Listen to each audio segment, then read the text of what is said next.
নমস্কাৰ। প্ৰথমতে ভগৱানক সেৱা জনাই লৈছোঁ আৰু ৰাতিপুৱাটো ধুনীয়াকৈ আৰম্ভ কৰিম। আৰু আজি ৰবিবাৰ, তো ধুনীয়াকৈ গা পা ধুই ল'লোঁ, সেৱা কৰিলোঁ আৰু তাৰপিছত এয়া গৰম পানীটো খাবই লাগিব, ডেইলি খাওঁ। আৰু আজি অকণমান চাফাই কৰিলোঁ, কাপোৰ কানি ধুলোঁ, অকণমান দেৰি হৈ গ'ল।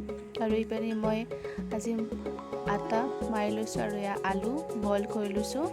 আৰু এখেতে কৈ আছিল যে আলু পৰঠা খোৱা নাই বহুত দিন, খাওঁ, কিন্তু মই মানে বনাব ভালদৰে নাজানো, তো সেইকাৰণে মোৰ কনফিউজ, বনাব মন নাছিল, কিন্তু খাম বুলি কৈছোঁ যেতিয়া ট্ৰাই এটা মাৰিম নে কি কয়, তো ট্ৰাই কৰিয়ে চাইছোঁ। তো ধুনীয়াকৈ আলুখিনি বাকলি গুচাই তাত মই জলকীয়া আৰু নিমখ, পিঁয়াজ, ধনিয়া গুড়ি, জিৰা গুড়ি আৰু ৰেড চিলি পাউডাৰ গোটেইখিনি দিছোঁ, লগতে আদা মই অকণমান ৰুকি দিছোঁ তাত।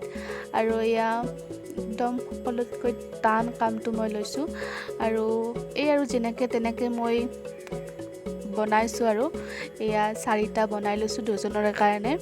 আৰু খুব বেয়া হৈছে দেখিবলৈ, এয়া চাওকচোন, একদমেই বেয়া হৈছে, কিন্তু সেয়াই আৰু খাইছোঁ ঘৰত যেনেকৈ নহ'লেও, কিন্তু খাবলৈ ঠিক ঠাকেই হৈছে। আৰু এয়া মই অকণমান ঘি দি লৈছোঁ ইয়াতে, আৰু ঘি দি মই পৰঠাকেইখন সেকিছোঁ। আৰু এয়া আমাৰ পৰঠা একদম হৈ গ'ল ৰেডি।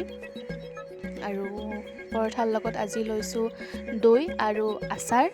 তো আজিলৈ ভিডিঅ'টো এইখিনি আছিল। আশা কৰোঁ আপোনালোকে ভিডিঅ'টো চাই ভাল পাইছে। যদি ভাল পাইছে, ভিডিঅ'টো এটা লাইক কৰিব, শ্বেয়াৰ কৰিব, লগতে মোৰ চেনেলটো ছাবস্ক্ৰাইব কৰিবলৈ একেবাৰে নাপাহৰিব। আজিলৈ আহিছোঁ, বাই।